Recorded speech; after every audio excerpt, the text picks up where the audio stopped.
Welcome back to Low Life Problems.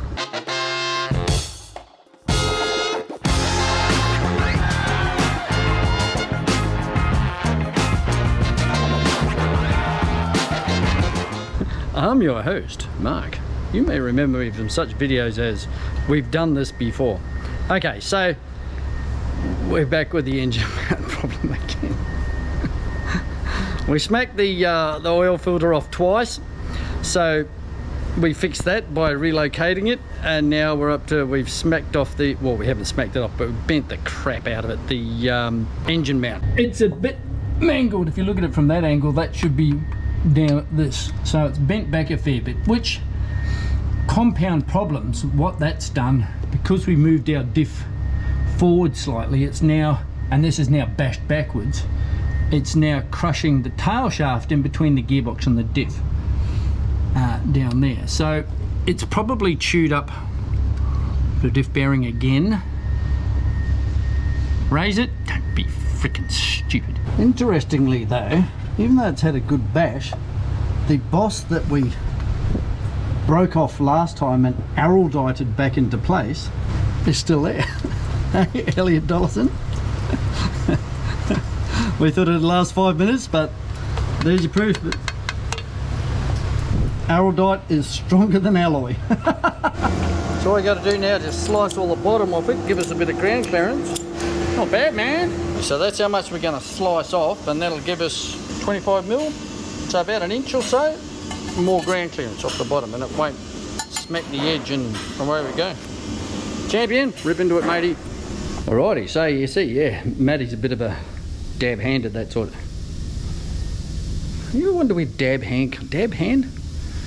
It means Matty's good at this sort of thing. We've got the driver's side 1, 2, that's part of the other one. But what he's done, as can be seen here, is we've sliced off 25 mil off the, sliced up right off the bottom all the way across, and he's made up some bits and boxed this in all at the top, and then he cut the top bit off, which is that bit here, which used to sit up here somewhere, and welded that back on, so it's all nicely boxed, and we still get those nice factory holes to get at these screws down the bottom there, which is the biggest hassle when taking the bent one off, because that bends across and covers up that hole. I remember the last time we did this, I actually had to get under there with an angle grinder and angle grind myself a hole so I could have a go at it, but I need to put it in. And typically, as I get my spanners out and get ready to work, in a very wet summer. Okay, so we got the old one out. It was a bit of a struggle because things didn't line up anymore, but here it is here. So, as you see, it's got a bit of a twist on it, but you don't realise how messed up this thing is until you put it up against the new one. So we'll start off with this, the actual part that bolts to the chassis. That's what it's supposed to look like.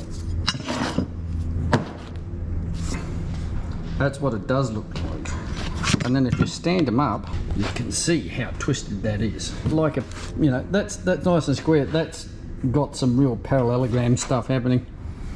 Okay, so on to the actual engine mount itself. So again, I had problems unscrewing this bolt hole.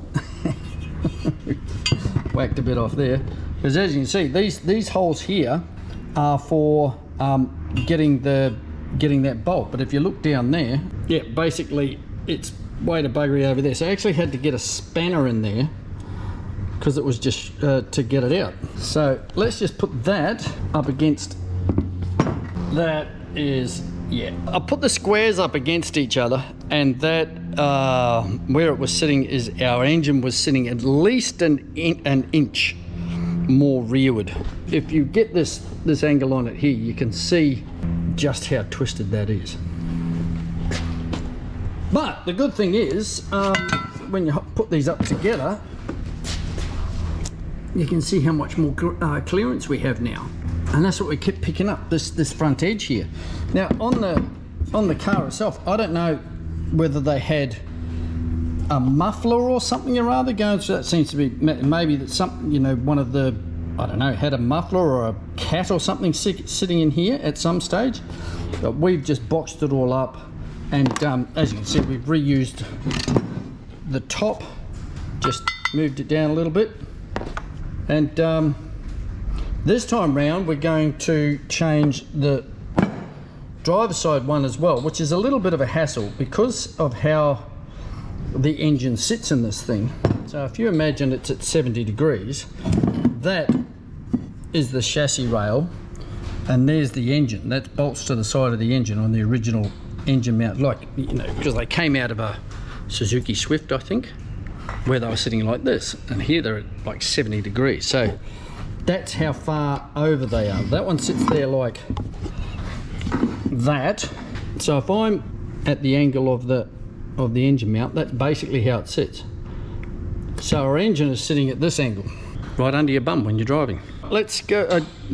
We've never changed this one before, and it looks like a bit of a hassle because, I don't know, I might have to go in through the driver's seat to get to the top screws. I'm not quite sure how I'm going to do that. Worry about that when we get to it. Anyway, we'll get this one in first.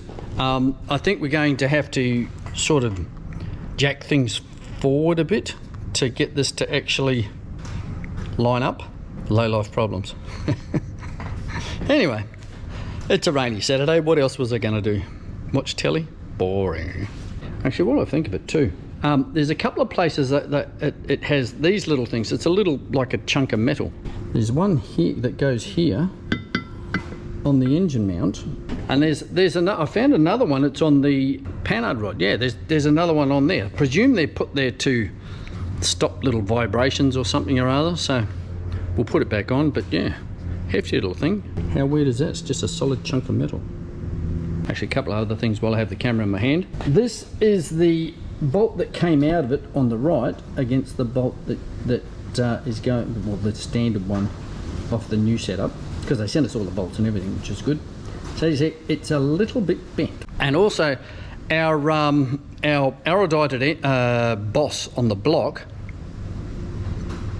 So what we've done is inadvertently erudited the bolt in, so it was hanging on pretty cool until I started to undo the bolt, and that just twisted it off. So I'll trip back over to Bunnings and get some more erudite. Yeah, I don't know how to weld. I've got experts that do that, and they're not here, so I'm just going to glue it in. Okay, here we are back here. Everything's back in. As you can see, we've gained quite a bit of height here. Our next lowest thing now is the front of the gearbox, but this sort of has a bit of a scoop there. So this is up sort of as high. We gained about an inch of ground clearance, just like that. And our motor engine is now, and gearbox is sitting back where it's supposed to be, forward again.